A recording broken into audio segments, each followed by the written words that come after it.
going to talk about the Soundboks Go, a big, portable Bluetooth speaker. Just to see if this is the right thing for you when you're in a big open space. You might get a little rain. Let's check it out, okay? Okay, so we're back inside. So it's probably a little easier to hear me now. So this is the Soundboks Go. It's waterproof. We use it almost every weekend at softball tournaments. We're the parent DJs, so we're the super annoying people that do the walk-up songs, play music that sometimes may be a little inappropriate. But this is the speaker we use. And we didn't get here by accident. We've tried 10, 15 different speakers to put on the softball field to find out which one's loud enough, easy enough to carry, has battery life, sounds okay, good sounding, and this is what we came up with. Again, we've done the Soundboks 2.0, we've done the JBL 300, we've done Sony's, we've done you name it, we've tried it. And they all have flaws. And this speaker, the Soundboks 2.0, or I'm sorry, the Soundboks Go, is also kind of flawed. But it's better than some others. So let's look at it. One of the first things that we really like is that it's portable. Now, they show you put it on your back and you're like climbing up Mount Everest and stuff. Yeah, you're not gonna do that. It has an optional backpack strap that goes on here. There ain't no way I'm gonna walk around with this thing strapped to my back. It probably weighs, I don't know, 15 pounds. I'm sure it's in the specs. It's heavy, right? You're not gonna put it on your back and climb a mountain or hike for a day. You're not gonna hike the Appalachian Trail with this on your back. It ain't gonna happen. Sorry. So that is downfall. But compared to like the Soundboks 2.0 or 3.0, it actually is pretty portable. I mean, you can grab it with one hand. It will go in a wagon. Not a problem. So from a portability standpoint, it's pretty good. Not great, pretty good. Next thing I like about it, this thing's rugged. We've had it in rainstorms. I nearly got hit by lightning one day and this thing was out in the rain, it was fine. It's rugged, it can withstand some water, it's not gonna get hurt. Things can bump into it, you can throw it in your trunk. You're not gonna hurt this thing. So from a durability standpoint, it's very plugged in. The back. Now this is probably the thing that I like the best about it. For multiple reasons. You right here have a detachable battery. Dude, that's like crazy. You know how many of these electronic speakers are out there, Bluetooth speakers, that when the battery goes dead or if it gets a memory, you throw the whole thing away. Not with the Soundboks. You can actually replace it. These things are stupid expensive, but they are replaceable. So that's kind of nice because the speaker's expensive. You don't really want to have to throw out the battery.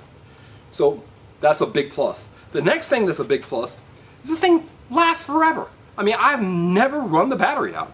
So it's got 5 bars. We've done softball tournaments. The girls have been dancing and playing around. I don't think we've ever dropped it below 2 or 3 bars. I mean, it says 10 hours, and that's probably conservative. It is crazy how long it lasts. One thing you've got to do though, is that when you're done, you actually have to unplug it right here. So you can unplug it and plug it in. So if it has like a drip drain on it, so if you leave it plugged in, you are going to run the battery down. So keep that in mind. All right. So next is sound performance, but we're going to get to that in a minute. We kind of heard a little bit out when I was in the field, a little William Tell overture, just because I don't want to get copyright strikes, and that's like in the public domain. One thing you can do is you can actually connect 5 of these bad boys. So say you got, I don't know, $4,000 laying around. You're like, hey, I really want a really loud portable outdoor setup. There you go. You got it. It's going to be pretty expensive though. Just keep that in mind. It's not like a minor investment if you're going to connect 5 of these things. Now, if you got other people that have them and you want to connect them, boom, you're great. If you don't, I wouldn't do it.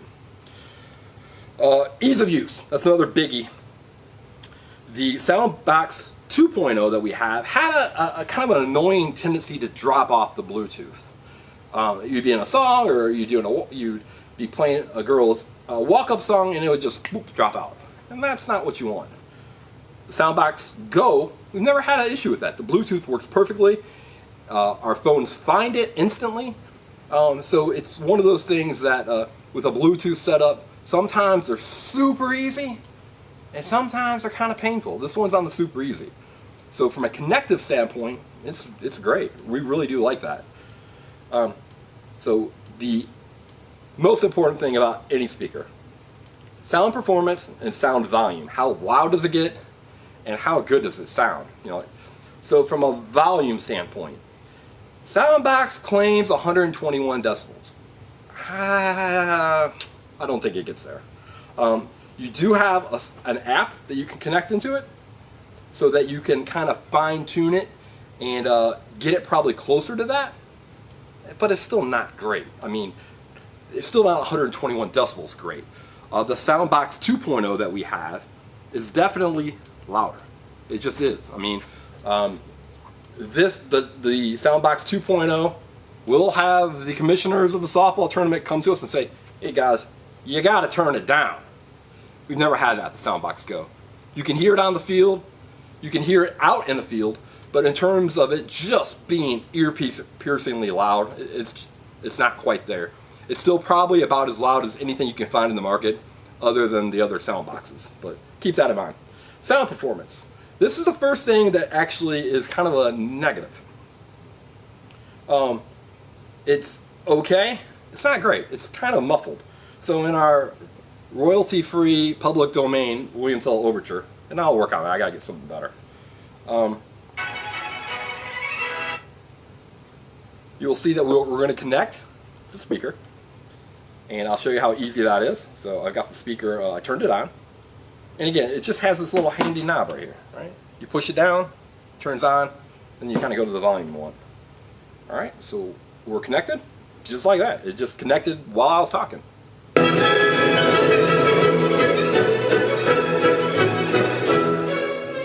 I always hear William Tell Overture, and I think I'm riding a horse. I know. Anyhow, so you heard kind of how loud it is. Let's go into kind of the details of the speaker. I'm going to bring it a little closer here. So you've got two drivers. You've got one here, which is I think an 8, and then you've got more of a horn on the right. Kind of see him there? So they do a good job of being loud. They don't do a great job of having clarity. So you'll find that the highs definitely are not crisp. The lows can get a little muffled and kind of muddy. And it doesn't have the greatest sound stage. It's not terrible, especially if you're blasting something in a field. You can hear it. It sounds good. It sounds better than a PA system. But it's not like a... we have the Marshall Edifier, right? The Marshall series. Perfect. Not the Marshall Edifier. That's a... Edifier is a whole different brand. But we have a Marshall speaker. Sounds beautiful. Just great. Different issues is not waterproof and stuff. The Soundboks doesn't have that. So the sound stage is definitely kind of narrow. You don't get all of the instruments that you would normally hear in some of the higher end speakers. It's not as good as the Soundboks 2.0, which is the bigger speaker made of wood. It's definitely not as good as the Soundboks 3.0. And honestly, it's probably not even as good as the JBL 300. But it is louder. And it is waterproof. And it is portable. And it does have a great battery. So there's a lot of things to like about it. Sound quality, it's not terrible. Not terrible by any means. Maybe not quite as good as you'd want. So from that point, it's plugged in. It's probably the best portable, battery-operated Bluetooth speaker that you can find for large environments. I think it's second to none. They show the backpack with the Soundboks 2.0, but dude, let's be real, that's not going to happen. This guy right here, you can move it around, it's not too bad. Totally rugged. This is a hard plastic construction. I mean, I could drop it off this table and it probably wouldn't break. Probably not going to do that because I don't want to risk it. But it's pretty good. This I actually did purchase with my own money, so this is not a something that I was ever paid to review, or wasn't something I was even given to review. So this is actually a product I bought. So this is all my reviews are honest, but this one is something you can say, hey, not only did he buy it, he didn't return it, because the first time I bought it, I returned it to use the Soundboks 2.0. But then I kept. I realized that it was probably good enough to keep. So if you have any questions, feel free to leave me a comment. go ahead and subscribe, and let me know what you think, if there's anything you'd like to see us review. And pretty soon I'm going to give you the backstory on why we have TEF plugged in. So with that, have a great day. Stay plugged in.